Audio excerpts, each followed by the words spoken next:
31 janvier 2010. Sacha et Galia Ackerman. Dîner hier soir chez nos amis Sacha et Galia Ackerman. Dîner russe, évidemment.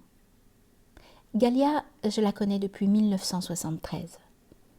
J'ai déjà raconté comment j'avais réussi à lui faire quitter l'Union soviétique en compagnie de 7 autres de ses compatriotes, tous juifs, aidés en cela par Ernest Abravanel, libraire à Lausanne, qui faisait partie de notre groupe et dont j'avais fait la connaissance à Samarcande ou à Tachkent.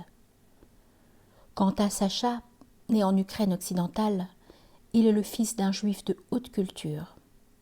J'apprécie beaucoup sa peinture. D'abord marquée par l'enfermement des camps, ensuite caractérisée par une recherche de la lettre hébraïque comme élément de méditation. Enfin, et c'est le point me semble-t-il où il se trouve à présent, ouverte à l'écoute de l'autre.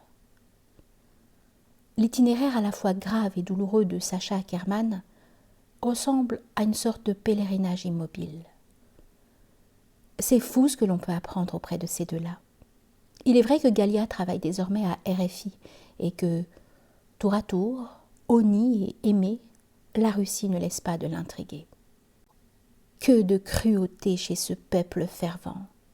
Ainsi, nos amis nous expliquent que les appartements moscovites étant hors de prix, certains agioteurs s'emploient à les libérer des vieillards qui les occupent.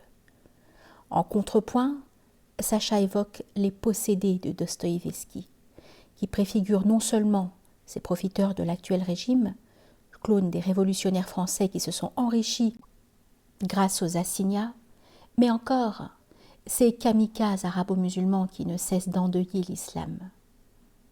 Et voici l'inattendu. Galia évoque cette nouvelle école d'historiens israéliens qui, sous prétexte qu'aucune preuve archéologique ne permet d'étayer l'histoire du peuple hébreu, en conclut que celui-ci n'a jamais existé. Exit Abraham, exit Moïse. Mais je le demande, que devient dès lors la Torah?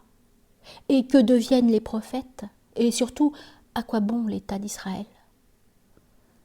Dès lors d'un voyage à Jérusalem, je devais y rencontrer Léopold Trepper, le chef de l'Orchestre Rouge, et lui donner à parapher les pages de son manuscrit, Le Grand Jeu, que je n'allais pas tarder à publier.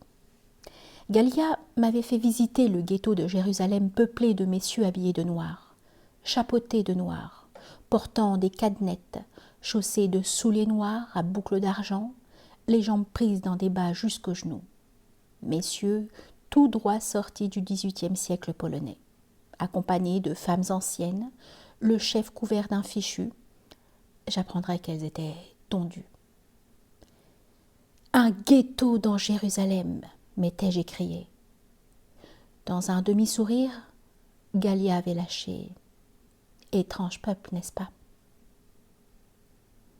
Nous avons quitté Sacha et Galia dans une grande perplexité. Moscou, Jérusalem, Paris, beau voyage d'un soir. Sans compter que Galia a convoqué lors de la conversation Vladimir Poutine, déclarant à Paris en décembre dernier avoir eu un entretien téléphonique avec Nicolas Sarkozy et confia aussitôt que l'on connaît ses amis dans l'adversité. Et confiant aussitôt que l'on connaît ses amis dans l'adversité. Quelle adversité? S'agirait-il d'un conflit avec Medvedev? Andrei Gratchev ne le pense pas, mais alors pourquoi a-t-il parlé d'adversité? Certains mots, à être seulement prononcés, deviennent des mots. Quel dommage que le patriarcat moscovite feigne de ne point entendre les appels de Benoît XVI. Les Russes doivent savoir que les Français les aiment et les admirent, non seulement pour leur bravoure et pour le patriotisme, mais aussi pour leur littérature, mais encore pour tous les chefs-d'œuvre qui, de guerre et paix à l'idiot, continuent de nourrir nos esprits, nos cœurs et même nos âmes. Peut-être notre perplexité venait-elle avant tout d'un point soulevé par Galia et qui tenait à la transmission du savoir, sujet redoutable. Par l'effet des nouvelles technologies et sous l'empire de l'infraculture dispensée par la télévision, Il semble que se soit creusé très vite un profond fossé entre les générations. Au vrai, je dois reconnaître que la culture qui me fut offerte m'a permis de rester de plein pied aussi bien avec mes parents qu'avec mes grands-parents. Je ne vois rien de semblable dans la génération des 15-16 ans vis-à-vis de leur père et mère. Tout se passe comme si tous ces jeunes êtres avaient acquis dès la puberté une autonomie sexuelle qui leur tiendrait lieu de majorité, fût-elle usurpée, et d'expérience, fût-elle usurpée elle aussi. S'ajoute à ce constat certes amer remarque, la transmission du savoir étant désormais coupée de la transmission de la connaissance, ce qu'apprennent désormais ces jeunes êtres ne signifie plus rien à leurs yeux, comparé à ce que les images leur enseignent via la télévision, Internet et autres médias. La culture, du moins l'idée que je m'en forme, n'a d'autre utilité que de donner des points d'appui pour toute une vie, soit que l'on se réfère à tel héros de l'Antiquité, à ses exploits et son art de surmonter les épreuves, soit que l'on se rapporte à tel écrit, roman ou poème, tragédie ou écriture sainte, qui d'un mot, d'une maxime, d'une réflexion, peut nous guider, nous aider et même nous soutenir. Ainsi reçue, la culture présente un caractère sacré, fût-elle profane en son essence. Devons-nous capituler et admettre que la seule transmission désormais possible passe par la technologie, dont le progrès fulgurant paraît se payer de terribles régressions morales, intellectuelles et spirituelles ?